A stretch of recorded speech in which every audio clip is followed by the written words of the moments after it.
What do you think of when you think of Africa? Vast, dry deserts, hot, endless plains with lions, buffaloes, giraffes, and elephants? Or maybe you think of deep, impenetrable jungles filled with wildlife and undiscovered people groups? Or maybe unstable governments, ruthless dictators, mass murder and genocide, hunger, AIDS, and horrors unknown from the comfort of the United States of America? Perhaps this is your idea of Africa. Uganda is a beautiful country located in East Africa right on the equator north of Lake Victoria. The tropical climate and mountainous terrain provide some of the most picturesque landscapes in all of Africa. But to understand why Uganda is so important, we must get to know one of its residents. Pastor John is the pastor of a small village about 45 minutes northwest of Jinja. John comes from a very wealthy family as his father was at one time the #1 coffee distributor in all of Uganda. The money from the coffee flowed through the entire community, making the town one of the most prosperous villages in the country.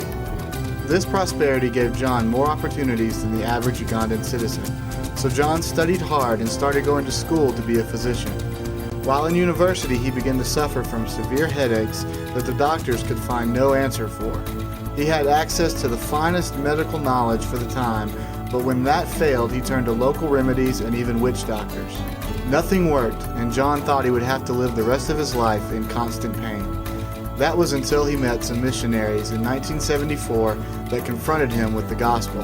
It was then that he realized that he knew who God was, but did not have a personal, unique relationship with Jesus. He accepted Christ and prayed that God would heal him. He refused to try to force God into action, but instead prayed for a miracle that could only come through grace.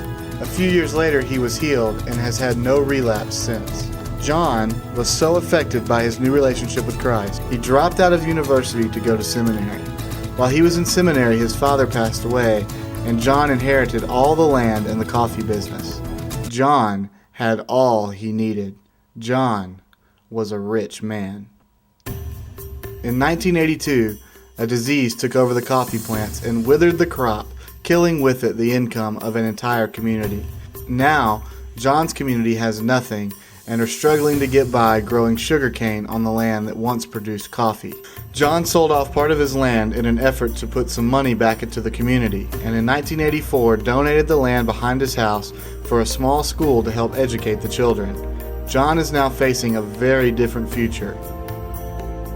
As the 80s came to a close and the 90s began, Africa was now facing a huge problem with the AIDS epidemic, and John's community was not immune. Not only had the area lost its source of income, it was now losing an entire generation to the disease. John realized his school now had to provide more than just education, but also had to provide shelter, food, and water for the children who were becoming orphans at an alarming rate. Over the past 23 years, John has funded the school from his own pocket and has had no outside help from other organizations. They've tried various fundraisers such as making and selling bricks or raising chickens, but nothing worked.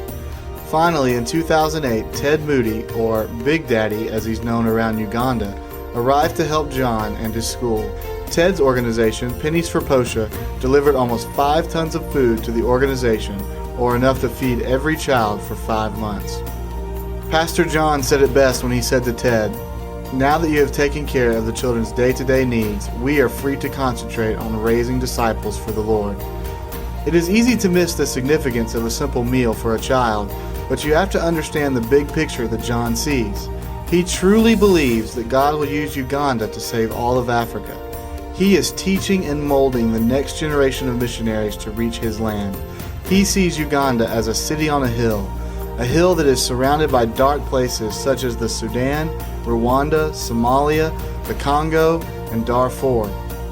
When Pennies for Posha provided the food, it allowed John to dedicate all of his time to the task at hand. That task is to reach the entire dark continent with the light of Jesus Christ. Matthew 25 verses 34 through 40 says, "Then the king will say to those on his right, 'Come, you who are blessed by my Father, take your inheritance, the kingdom prepared for you since the creation of the world.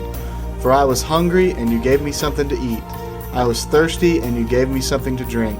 I was a stranger, and you invited me in. I needed clothes, and you clothed me. I was sick, and you looked after me. I was in prison, and you came to visit me.' Then the righteous will answer him, 'Lord, when did we see you hungry and feed you, or thirsty and give you something to drink? When did we see you a stranger and invite you in, or needing clothes and clothe you?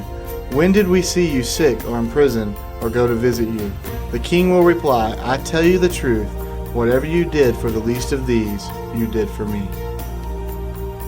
We went because there are many in need.